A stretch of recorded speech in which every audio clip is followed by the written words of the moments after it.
जिसकी वजह से चारों तरफ अफरा तफरी मची हुई थी। यहाँ से ज़ीन शिफ्ट होता है और हम 36 साल पहले यानी साल 1980 के ज़माने में आते हैं, जहाँ सही तरीके से बताए जाते हैं।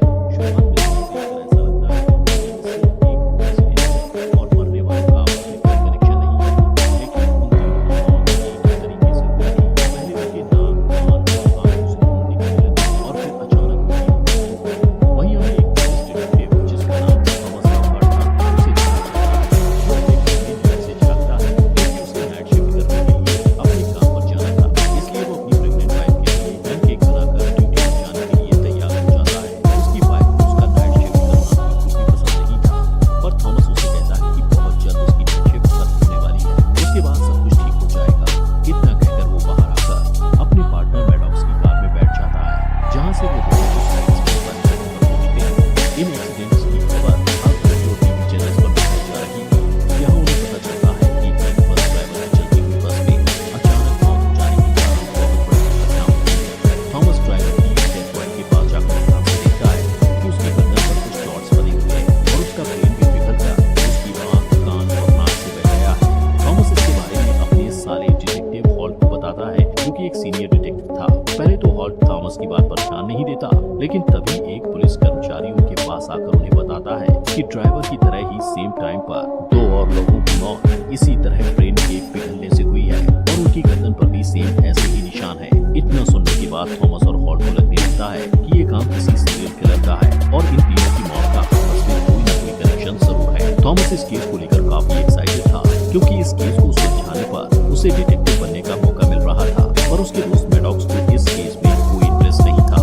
वो अपनी पुलिस की जॉब से ही खुश था। इसलिए थॉमस और हॉल्ट दोनों अगले विक्टिम को देखने जाते हैं, जो कि एक मशहूर पियानो बजाने वाला था। उसकी मौत भी ब्रेन हेमरेज के कारण हुई थी और उसकी भी आंख, कान, नाक से खून और ब्रेन के टुकड़े निकलकर बिखर गए थे। उसकी गर्दन पर भी सेम वही डॉट्स थे जो कि बस ड्राइवर की गर्दन पर थे।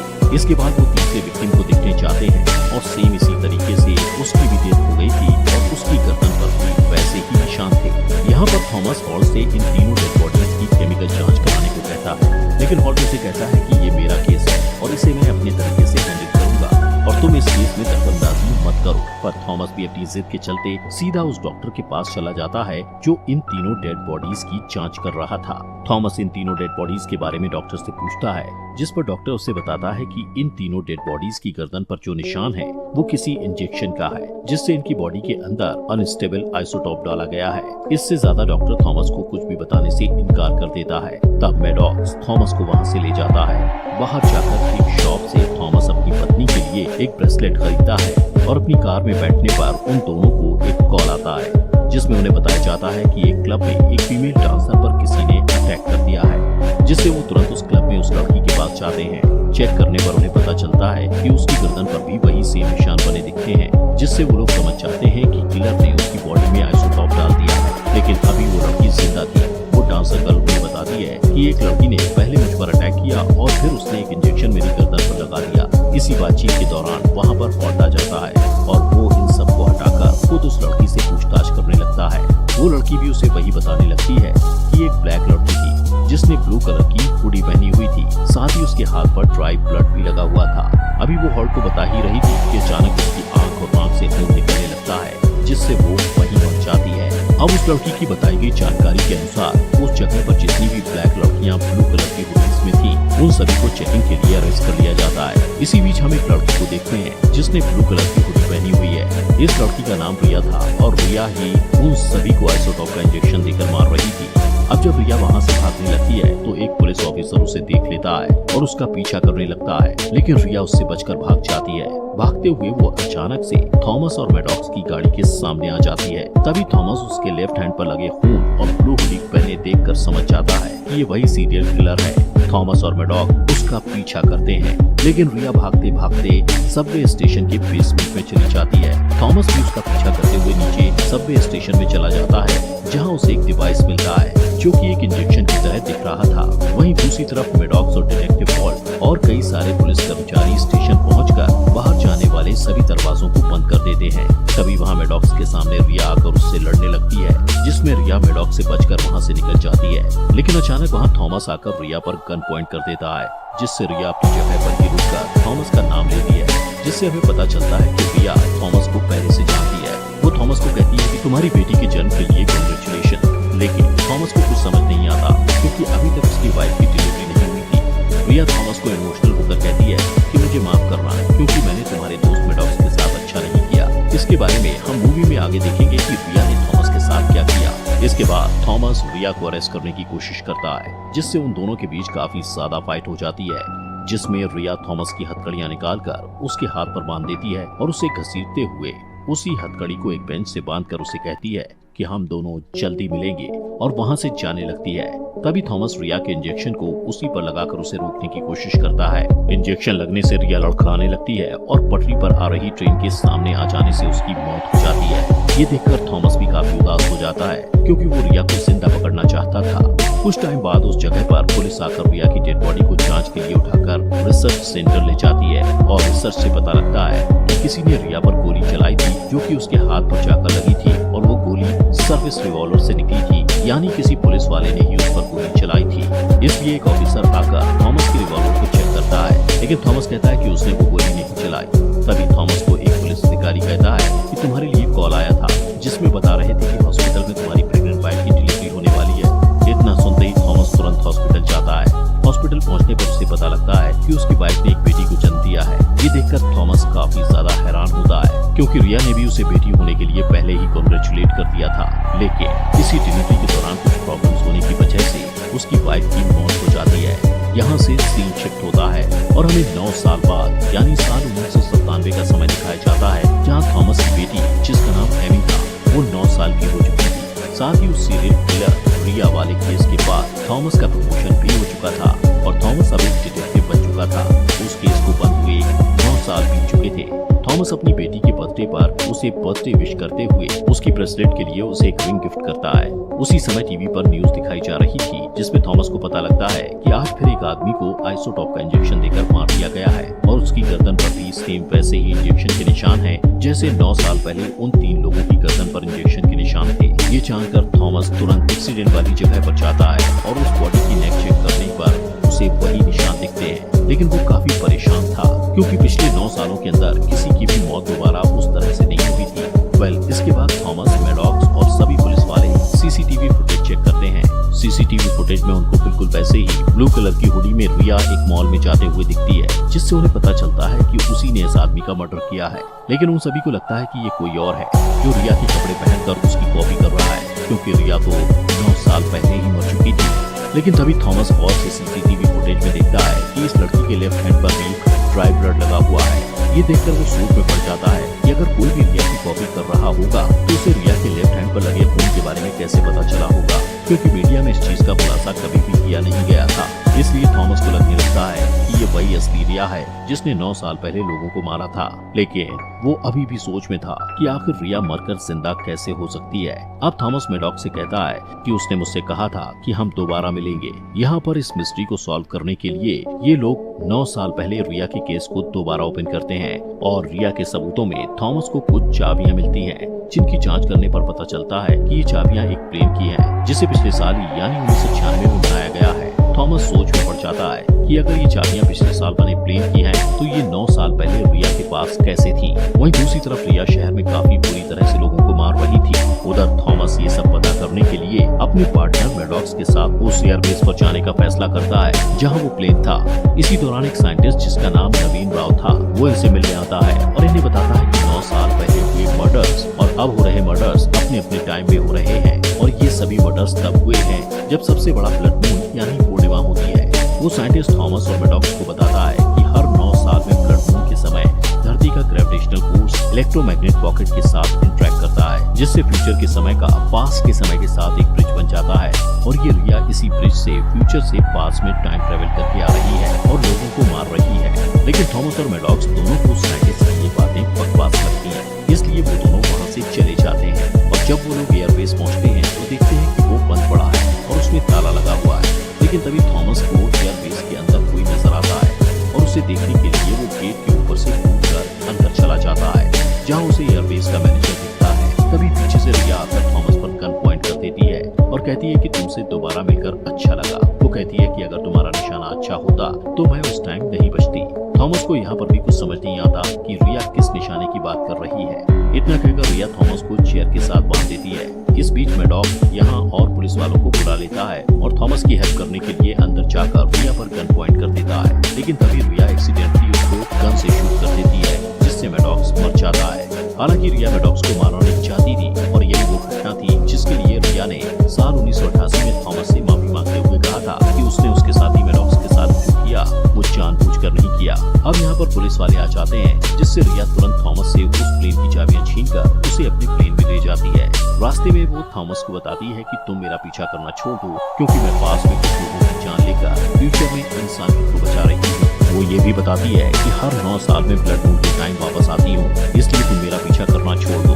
इतना कहकर रिया थॉमस को ओशन में फेंककर वहाँ से भाग जाती है। मॉर्निंग में थॉमस तैरते तैरते पानी से बाहर एक बीच पर आता है। तभी उसे पता लगता है कि वो प्लेन क्रैश हो चुका है, लेकिन उसमें रिया की डेड बॉडी नहीं है, जिससे वो समझ जाता है कि अब वो यहाँ से जा चुकी है। और इसी के चलते अब थॉमस को भी यकीन हो जाता है कि रिया फ्यूचर से टाइम ट्रेवल करके हर 9 साल में आती है। अब यहाँ से कहानी 9 साल आगे चली जाती है, यानी साल 2006 में, जहाँ पर हम थॉमस को देखते हैं जो दिखने में एक सिरफरा लग रहा होता है। आगे बढ़ने से पहले दोस्तों आपका तहे दिल से शुक्रिया आपके अपने फॉक्स एक्सप्लेनर हिंदी चैनल को सब्सक्राइब करने के लिए। थॉमस की बेटी एमी भी अब बड़ी हो चुकी थी और हाई स्कूल में पढ़ने लगी थी, लेकिन वो अब अपने डैड थॉमस के साथ नहीं रहती थी, क्योंकि थॉमस अपनी बेटी के लिए टाइम ही नहीं निकाल रहा था। इसलिए एमी थॉमस के साले हॉल्ट के साथ रहने लगी थी और हॉल्ट ही उसका केयर करता था। वहीं थॉमस ने अब ये मिशन बना लिया था कि वो कैसे भी करके रिया को पकड़कर उसे मार डालेगा, ताकि रिया टाइम ट्रेवल करके लोगों को न मार सके। थॉमस ने अपनी पूरी लाइफ इसी मिशन के लिए डेडिकेट कर दी थी। अब क्योंकि 9 साल बीत चुके थे और रिया आने वाली थी, इसलिए थॉमस अपनी रिसर्च शुरू करता है। वो साइंटिस्ट नेविन राव को कॉल करता है, लेकिन उसका कॉल नहीं लगता। रिसर्च करते वक्त एक दिन थॉमस को पता चलता है कि हैरोल्ड नोवाक नाम के एक आदमी का भी 18 साल पहले यानी साल 1988 में रिया ने मर्डर कर दिया था, लेकिन इसकी मौत को सीक्रेट रखा गया था। इतना पता चलते ही अगले दिन थॉमस हैरोल्ड की वाइफ के घर का एड्रेस पता करके उसके घर जाकर उससे हैरोल्ड के बारे में पूछता है। हैरोल्ड की वाइफ उसे बताती है कि हैरोल्ड अमेरिकन मूवमेंट के ऊपर बुक्स लिखता था और उसकी एक गर्लफ्रेंड भी थी जो हैरोल्ड के साथ ही काम करती थी। इसी के साथ उसकी वाइफ थॉमस को हैरोल्ड के पेपर्स देते हुए कहती है कि जो भी लोग हैरोल्ड के साथ काम करते थे उन सभी के नाम इन पेपर्स में लिखे हुए हैं, जिसे देखने पर थॉमस हैरान हो जाता है, क्योंकि अभी तक जिन लोगों की मौत रिया ने की थी उन सभी के नाम एक लिस्ट में लिखे हुए थे। और इतना ही नहीं, जिन लोगों का मर्डर रिया ने अभी करना था उन सभी के नाम भी लिखे हुए थे, और उनमें सबसे ऊपर हैरोल्ड की एक्स गर्लफ्रेंड हेथन रसेल का नाम लिखा हुआ था, जिसे पढ़कर थॉमस समझ जाता है कि रिया का अगला टारगेट हेथन रसेल ही है। यहाँ से थॉमस जल्दी से अपने साले डिटेक्टिव हॉल्ट से मिलने जाता है, ताकि वो उसकी मदद से हेथन के घर का एड्रेस निकलवा सके। वहाँ पहुँचते ही थॉमस बड़ी चालाकी से हॉल्ट से गले मिलकर उसकी आईडी चुरा लेता है और फिर बाद में उसी आईडी का इस्तेमाल करके हेथन रसेल के घर का एड्रेस पता करके जल्दी से उसके घर जाता है। लेकिन उसके घर पहुंचकर वो देखता है कि हेथन को अभी अभी रिया ने मार डाला है। तभी रिया घर की छत से कूदकर भागने लगती है। थॉमस रिया को देखकर उस पर शूट करता है और गोली सीधे जाकर रिया के लेफ्ट हैंड पर लग जाती है। थॉमस को यहाँ पर समझ आता है कि साल 1988 में जब रिया की डेड बॉडी की जांच करते वक्त जिन लोगों को गोली मिली थी वो साल 2006 में, मतलब अभी के थॉमस ने रिया पर चलाई थी। वह यहाँ पर रिया एक बाइक से वहाँ से भागने लगती है। तभी थॉमस भी एक आदमी से उसकी गाड़ी छीनकर रिया का पीछा करता है। वो दोनों एक कंस्ट्रक्शन एरिया में पहुँच जाते हैं, जहाँ पर रिया थॉमस को चकमा देकर भागने की कोशिश करती है और वो फिर से उसी बीच पर आ जाते हैं जहाँ पर वो 9 साल पहले यानी साल 1988 में आए थे।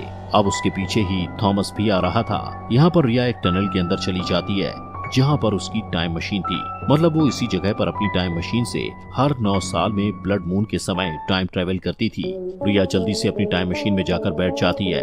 वहीं थॉमस उसकी टाइम मशीन के पास जाकर उसे खोलने की कोशिश करता है, लेकिन वो ऐसा कर नहीं पाता, जिससे वो रिया को कहता है कि हम दोबारा जरूर मिलेंगे। तभी रिया टाइम ट्रेवल करके वहाँ से चली जाती है, मतलब कि अब थॉमस को उसे पकड़ने के लिए और 9 सालों तक इंतजार करना पड़ेगा। जब थॉमस टनल से बाहर आता है तो हॉल्ट कुछ पुलिस वालों के साथ वहाँ आकर थॉमस को उसकी आईडी चुराने के जुर्म में अरेस्ट कर लेता है। थॉमस हॉल्ट को बताता है कि रिया टाइम मशीन में इसी जगह पर टाइम ट्रेवल करके आती है, लेकिन किसी को भी उसकी बात पर यकीन नहीं होता। यहाँ पर हम साइंटिस्ट नेविन राव को भी पहाड़ी के ऊपर खड़ा देखते हैं, जो ये सभी कुछ देख देख रहा होता है। नेविन को सब कुछ समझ आ जाता है कि रिया आखिर क्या कर रही है। इसके बाद कहानी 9 साल आगे यानी साल 2015 में चली जाती है, जहां हम साइंटिस्ट नेविन राव को देखते हैं, जिसने अभी वो आइसोटोप बना लिया था जिससे रिया लोगों का मर्डर कर रही थी। वहीं थॉमस 9 साल बाद रिया के आने का इसी बीच पर बैठकर इंतजार कर रहा होता है। तभी थॉमस को अपनी बेटी एमी का वॉइस मैसेज आता है, जिसमें उसकी बेटी कहती है कि पापा मैं प्रेग्नेंट हूँ और आज मेरी डिलीवरी है, इसलिए मैं चाहती हूँ कि आज आप मेरे पास रहें। लेकिन थॉमस वहाँ नहीं जाता, क्योंकि आज उसे किसी भी हाल में रिया को पकड़कर मारना था। कुछ टाइम बाद रिया टाइम मशीन से टाइम ट्रेवल करके वापस आती है और जैसे ही वो टनल से बाहर निकलती है तो थॉमस उस पर गन पॉइंट करके उसे कहता है कि अगर मैं यहाँ तुम्हें मार दूं तो तुम पीछे जाकर जितने भी लोगों को मारने वाली हो वो सभी लोग बच जाएंगे। लेकिन रिया कहती है अगर आप मुझे अभी मार दोगे तो ये पूरी दुनिया ही खत्म हो जाएगी, क्योंकि आप नहीं जानते कि आगे क्या होने वाला है। अब दोस्तों यहाँ पर खोलते हैं इस कहानी के असली राज। रिया थॉमस को बताती है कि मैं और कोई नहीं बल्कि आपकी बेटी एमी की बेटी हूँ, मतलब आपकी पोती। मेरा नाम रिया है और मैं फ्यूचर से आई हूँ। रिया थॉमस को बताती है हैरोल्ड नोवक ने जो साल 1988 में अमेरिकन वुमेन्स के ऊपर बुक लिखी थी, उसको पढ़कर लोग अंतदेशभक्त बन गए और उन्होंने पूरी दुनिया में साल 2024 में वर्ल्ड वॉर शुरू कर दिया, जिससे सभी देश आपस में लड़कर तबाह हो गए। इसके साथ ही रिया थॉमस को बताती है कि इसीलिए साइंटिस्ट नेविन राव ने 2042 में टेक्नोलॉजी का यूज करके 2 चीजें बनाई, पहली आइसोटोप इंजेक्शन और दूसरी टाइम मशीन। रिया बताती है कि साइंटिस्ट नेविन राव ने मुझे इस काम के लिए हायर किया है और मुझे एक मिशन दिया है, जिसमें मुझे पास के टाइम में हर 9 साल में जाकर कुछ लोगों को मारना होगा, क्योंकि साइंटिस्ट नेविन राव ने 2042 में कुछ लोगों की लिस्ट बनाई है जिनकी वजह से साल 2024 में वर्ल्ड वॉर शुरू हुआ है और मुझे उन लोगों को मारना है।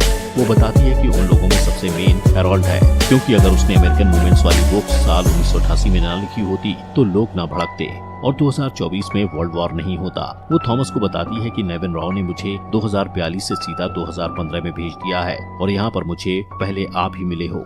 इसके बाद रिया प्रूफ के लिए थॉमस को वही ब्रेसलेट दिखाती है जो थॉमस ने सबसे पहले अपनी वाइफ के लिए खरीदा था, जिसके मरने के बाद थॉमस ने वो ब्रेसलेट अपनी बेटी एमी को दिया और अभी वो रिया के पास है। रिया कहती है कि ब्रेसलेट फ्यूचर में मेरी मॉम एमी ने मुझे दिया है। अब ये सब कुछ जानकर थॉमस बहुत ही उदास हो जाता है और रोने लगता है, क्योंकि उसने साल 1988 में रिया को मार दिया था, जिसका मतलब है कि रिया अब 2015 से साल 2006 में जाएगी और फिर 9 साल पहले यानी साल 1997 में जाएगी। इसके बाद आखिर में जब वो साल 1988 में पहुंचेगी तो थॉमस अपनी ही पोती को मार देगा। थॉमस रिया को ये सब कुछ बताता है और कहता है कि तुम्हें मुझे पास में जाकर रोकना होगा, लेकिन रिया उसे कहती है कि time travel one way trip है, मतलब मैं फ्यूचर से पास में ही जा सकती हूँ, पास से फ्यूचर में नहीं आ सकती। वो कहती है कि मैं जिस मिशन पर निकली हूँ उसे मैं हर हाल में कंप्लीट करूंगी, फिर भले ही मुझे इस मिशन में मरना क्यों ना पड़े। ये सुनकर थॉमस काफी ज्यादा उदास होकर रोने लगता है। रिया उससे कहती है कि आप रोइए मत और हॉस्पिटल जाकर मॉम को संभालिए, क्योंकि आज मेरा जन्म होने वाला है। यहाँ पर वो दोनों काफी ज्यादा इमोशनल हो जाते हैं। इतना कहकर रिया वहाँ से चली जा रही है और थॉमस भी अपनी बेटी एमी के पास हॉस्पिटल जाता है, जहाँ एमी की डिलीवरी के बाद रिया का जन्म होता है और थॉमस हर एक मन से रिया को अपनी बेटी लेकर प्यार करता है। रिया पास में 9 साल बाद जाकर उन देश के लोगों को मार रही होती है और अंत में साल 1988 में इसराइल जाकर जो कर देती है। अब क्योंकि वो पास से फ्यूचर की तरफ नहीं जा सकती थी, इसलिए वो उसी शहर में अपनी बाकी की लाइफ गुजारने के लिए पुलिस वालों से छुप रही होती है। लेकिन